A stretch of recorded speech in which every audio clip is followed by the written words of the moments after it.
आज मेरा रिसर्च का जो टॉपिक है वो फेमिनिज्म के ऊपर है, जिसके अंदर मैंने थोड़ा सा सोचा है कि कैसे ऋग्वेद काल में और अभी का समय है और वेस्टर्न जो फेमिनिज्म है वो कैसे पूरा अभी की कंडीशन को चेंज कर रहा है। वो उस पर मेरा टॉपिक है कि क्या वेस्टर्न जो फेमिनिज्म है वो एक्चुअल में अभी के समय इम्प्लीमेंटेड है इंडिया में।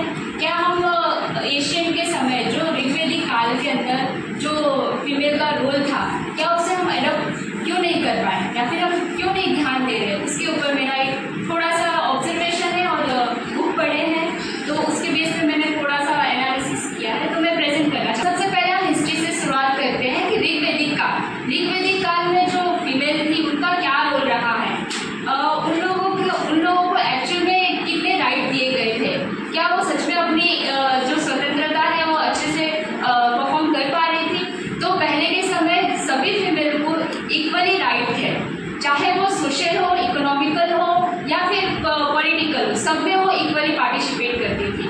पहले तो मेन और वुमेन को इक्वल माना जाता था, कोई भी कंडीशन हो, चाहे वो वेद या ग्रंथ लिखना हो या यज्ञ या रिचुअल चीज़ों में भाग लेना हो, सभी में वो इक्वली पार्टिसिपेट करती थी बिना कोई रोक टोक के।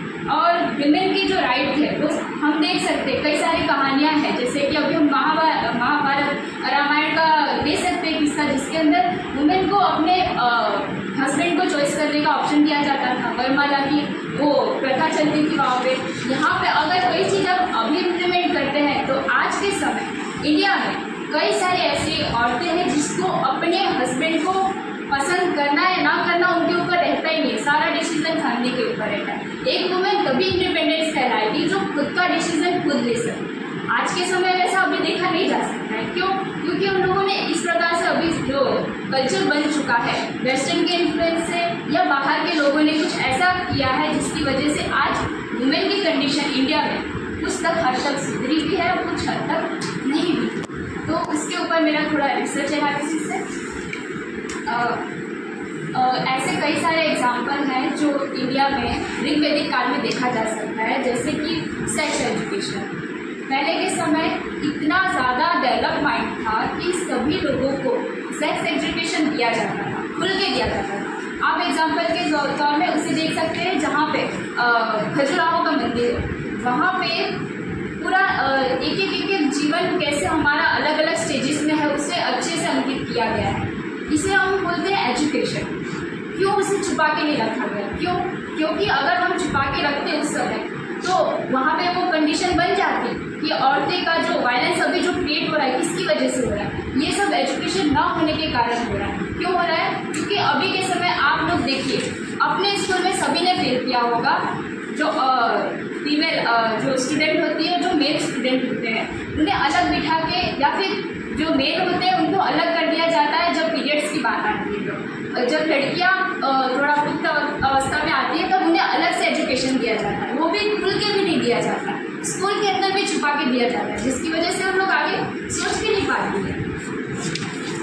दूसरा आप एग्जाम्पल दें कि ये लैक ऑफ एजुकेशन के कारण, सेक्स एजुकेशन के कारण आज के समय इंडिया में इतना सारा वायलेंस देखा जा सकता है। वो अलग अलग सोर्स से ये सब चीज़ें सीखते हैं। वो सोर्स अच्छे भी हो सकते हैं, बुरे भी हो सकते हैं, वो समाज से भी ले सकते हैं या फिर गलत सोर्सेज ले सकते हैं। आज ये रेट क्यों बढ़ रहा है? ये सब lake of information, lake of knowledge, lake of sex knowledge की वजह से हो रहा है। कोई खुल के बात करना नहीं चाहता है कि एक्चुअल में कंडीशन क्या है, एक्चुअल में वो महिलाओं का अधिकार क्या है, एक्चुअल में इक्वालिटी क्या है, एक्चुअल में फ्रीडम क्या है, वो कोई बात नहीं करना चाहता है। वो अलग सोर्स से उसे अर्जित करना चाहता है। दूसरा बोल सकते हैं कि जो इकोनॉमिकल कंडीशन थी उस समय की औरतों की, वो बहुत ही अच्छे से उन लोग परफॉर्म करती थी इक्वली। वो घर का भी काम करती थी और बाहर का भी काम करती थी। बाहर का काम जैसे उस समय इंडस्ट्री वगैरह तो था नहीं, तो उस समय उन लोग कृषि से रिलेटेड सारे वस्तु करते थे, चाहे वो गाय हो, भैंस हो, उन सब का जो भी पशुपालन था उसमें बहुत अच्छे से उन लोगों ने ध्यान दिया। घर में अगर कपड़ा भी बनाना होता था, बुनना होता था, तो उन लोग अच्छे से करते थे। इसकी वजह से वो इकोनॉमिकली इंडिपेंडेंस थी। पॉलिटी की बात करें तो इक्वल राइट था उन्हें डिसीजन लेने का, कोई सभा में अपना व्यू एक्सप्रेस करने का, और कोई भी पॉइंट ऑफ व्यू क्रिटिसाइज करना हो तो वो भी किया करते थे।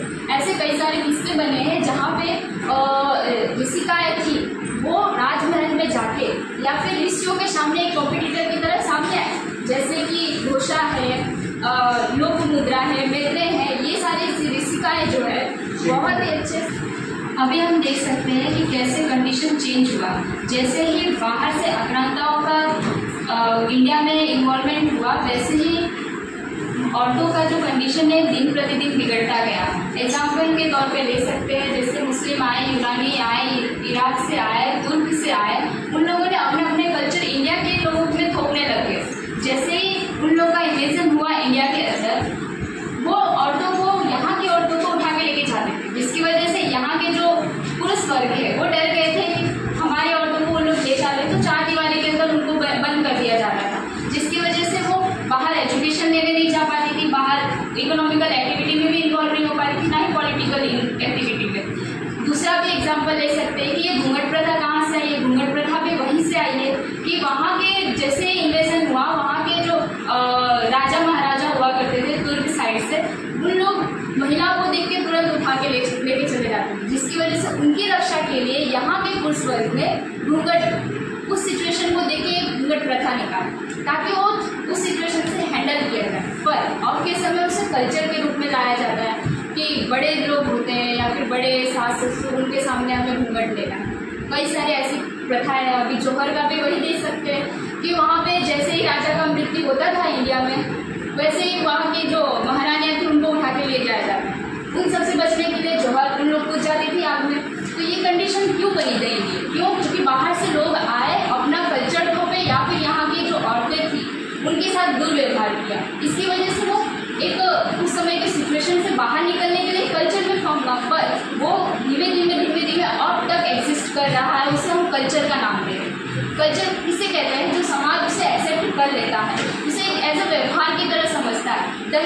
दहेज पहले और खुशी मन से एक दूसरे को लड़का लड़की देते थे, पर इसे धीमे धीमे चेंजेस लाया गया। कई सारे दूसरे रिलीजन्स के लोग या फिर बोल सकते हैं ब्रिटिश के कारण, बहुत सारे ऐसे तत्व थे, कारण थे, जिसकी वजह से ये दहेज प्रथा आज तक एग्जिस्ट कर रही है। भले वो लॉ के अंदर लिखी है कि ये गुनाह है, फिर भी हमारे यहाँ यूपी, बिहार, मध्य प्रदेश और भी न जाने कौन कितने स्टेट में दहेज के बिना लड़की की शादी होती ही नहीं।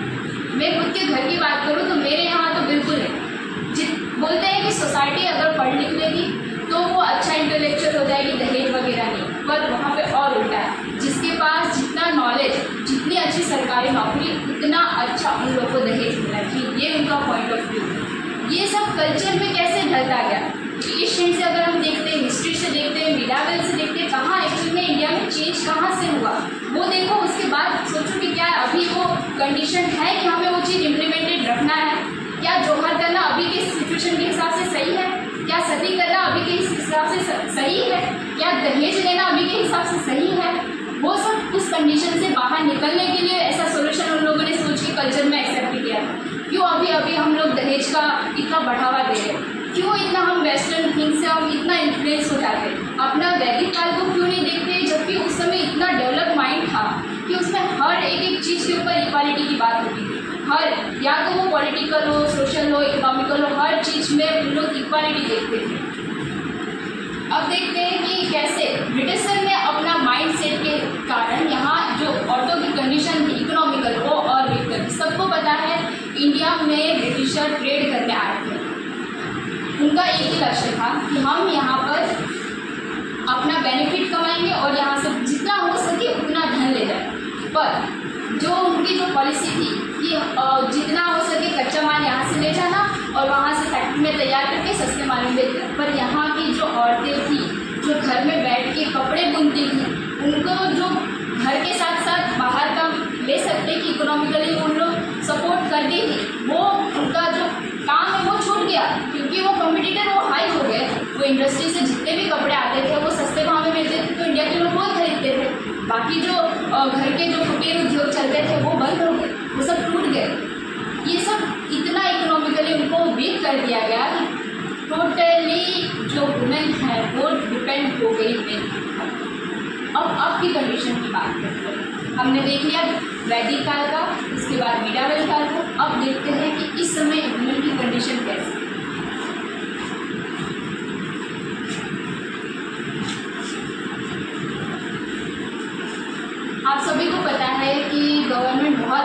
रोल प्ले कर रही है वुमेन को आगे बढ़ने के लिए, चाहे रिजर्वेशन की बात हो या पॉलिसी की बात हो या स्कीम की बात हो। ज़्यादातर गवर्नमेंट का यही कोशिश होता है कि हम महिलाओं को आगे बढ़ाएं, पर अभी के समय एक ऐसा ट्रैप है, एक ऐसा माया जाल है जिसकी वजह से महिलाएं हैं वो उसमें दिन प्रतिदिन फंसती जा रही हैं। मेरा ये कहना है कि आप उस चीज़ मत करो, ऐसा कुछ नहीं, आप उसे ऑब्जर्व करो कि हम कहाँ एक्चुअली में फंस रहे हैं। पहले तो हम देखते हैं फिल्म इंडस्ट्री, टीवी, सीरियल।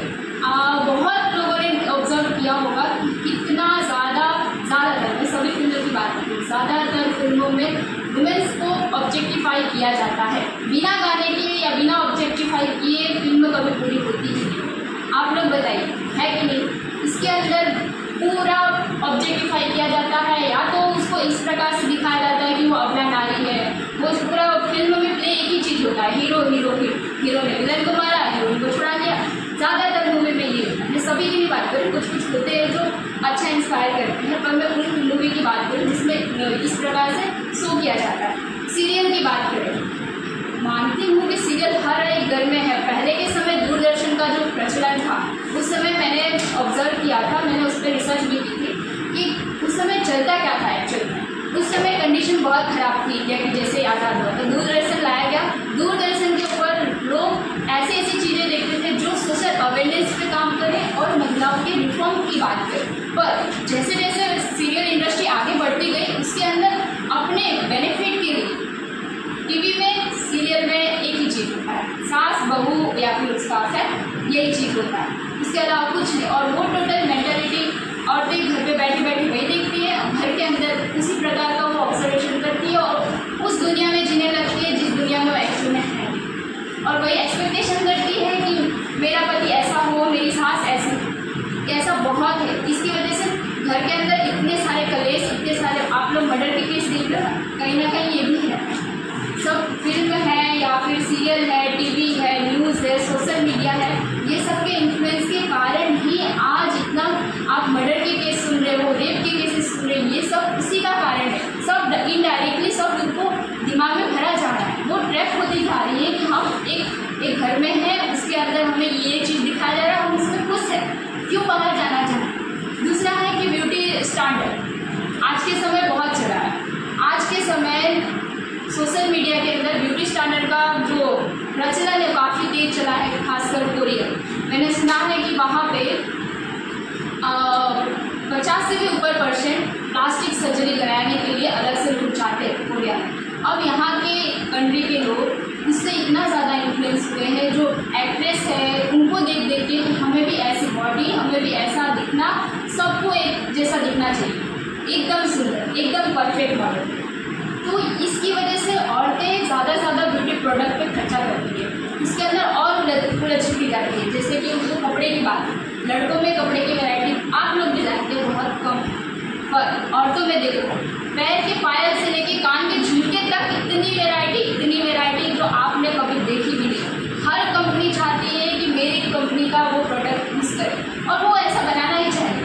क्यों बनाना चाहिए? उसे ट्रैक करने के लिए। उसका टाइम टोटली वेस्ट होगा। अगर आप सोचो आपके सामने हजारों ऑप्शन रख दे झुमके का, आप झुमके ढूंढते आई थिंक 2-3 घंटा तो लगा ही होगा, कोई एक वेस्ट होगा। सोचो उसके अंदर गया, फिर आज मैं पहनूँ क्या, उसके अंदर कपड़े के अंदर इतनी सारी वैरायटी, उसके अंदर टाइम वेस्ट हो गया। टोटली लड़कियों का टाइम कहाँ वेस्ट किया जा सके, ये कैपिटलिस्ट माइंड बताता है। कैपिटलिस्ट माइंड ये अपनी हेजेमनी फैलाता है, आप सुंदर हो, आप ये चीज़ें यूज़ करो।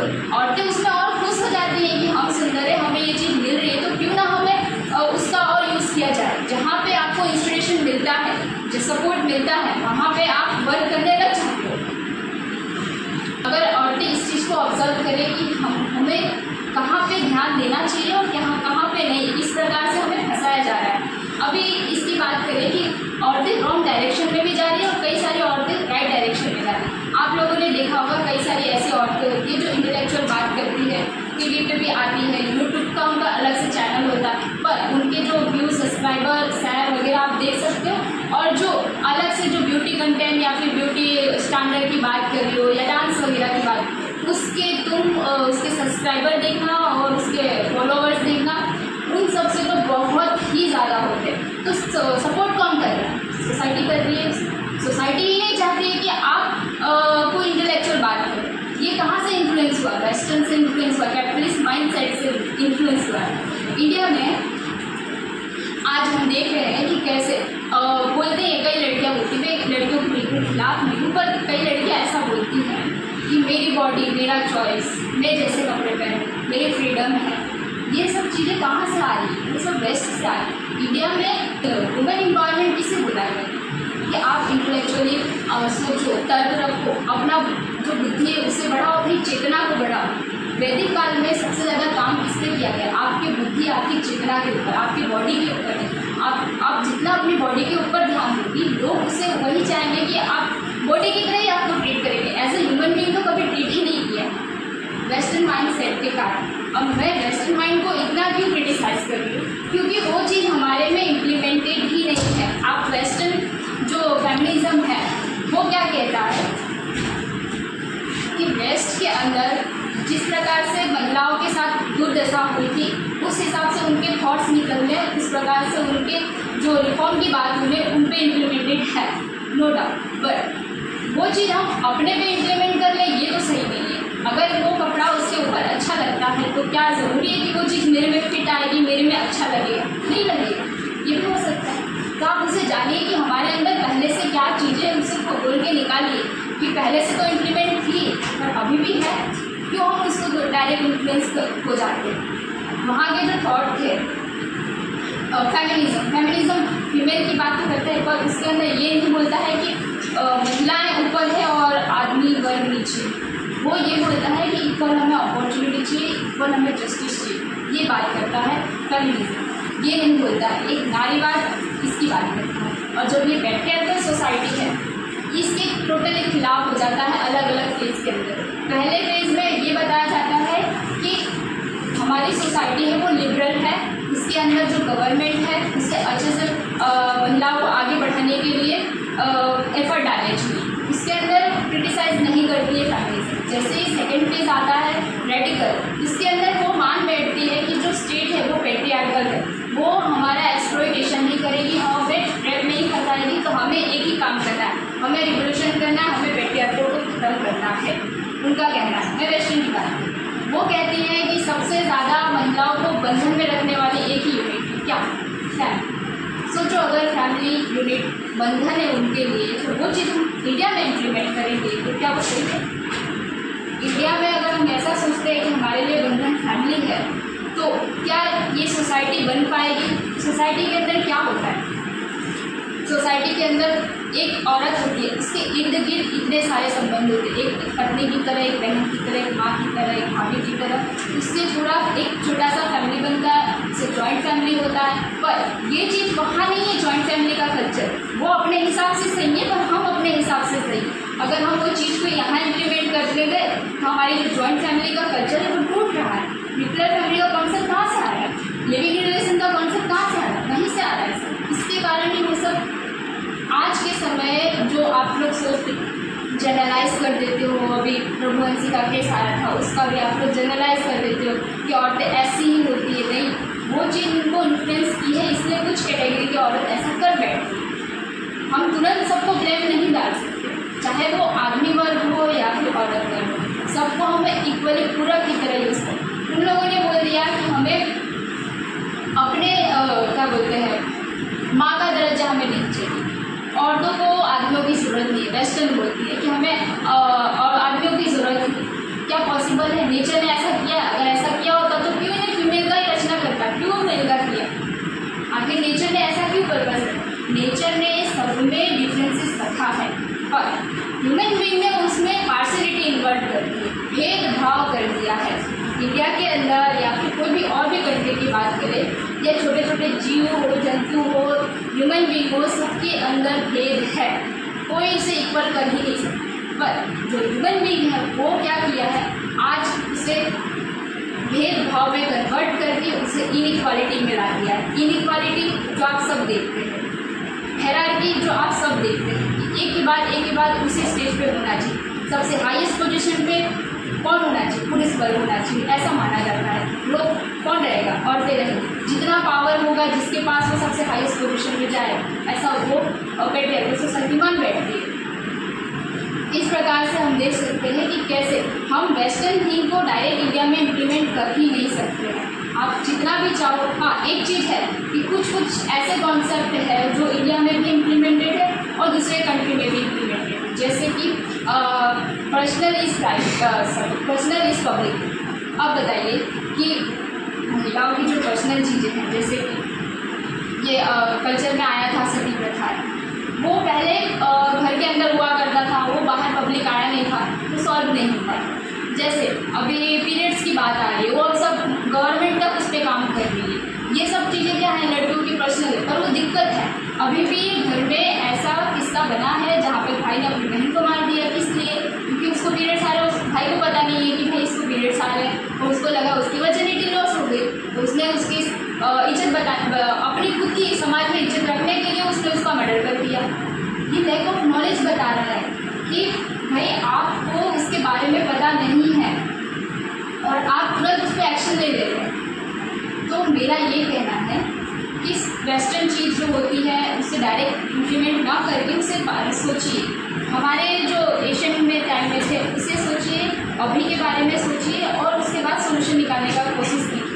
पॉलिटिक्स क्या कहता है कि किसी भी चीज़ का सोल्यूशन कब आता है, जब कलेक्टिवली हम डिसीजन लेते हैं, इसे हम पॉलिटिक्स कहते हैं। कलेक्टिव डिसीजन इस ध्यान पे लिया जाता है कि उससे कहीं ना कहीं मैक्सिमम फायदा हो, या तो इकोनॉमिकली से रिलेटेड उसका हो सकता है समस्या, या तो पॉलिटिक्स से रिलेटेड हो सकता है, या तो सोशल से रिलेटेड। उन सभी को कलेक्ट करके एक कलेक्टिव डिसीजन लिया जाता है। आज भी जितने भी प्रॉब्लम का सोल्यूशन लिया जाता है वो कलेक्टिवली लिया जाता है, वो होता है पॉलिटिक्स।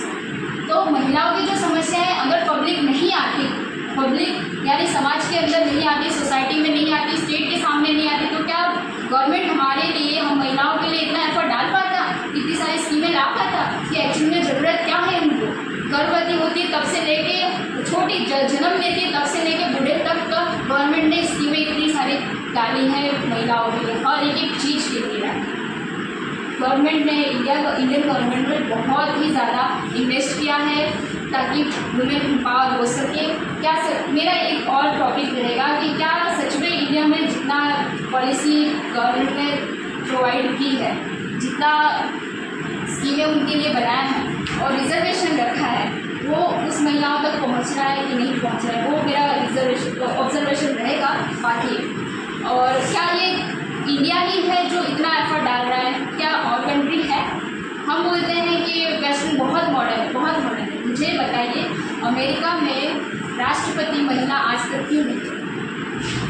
इंडिया में 2 महिलाएं राष्ट्रपति होंगी, सबसे ऊंचे पद। इंडिया में प्रधानमंत्री महिला बनी, क्यों नहीं बन पाई? इतने आप अपने आप को मॉडर्न बताते हो, हम एक पार्शलिटी नहीं करते ऐसा आप कहते हो, पर ये क्या आपके पास? तो बताइए, एग्जाम्पल दीजिए। क्योंकि उनके माइंड सेट भी ऐसे ही है, कैपिटलिस्ट सोच है कि हम महिलाओं को पावरफुल पोजीशन पे देखना ही नहीं चाहते।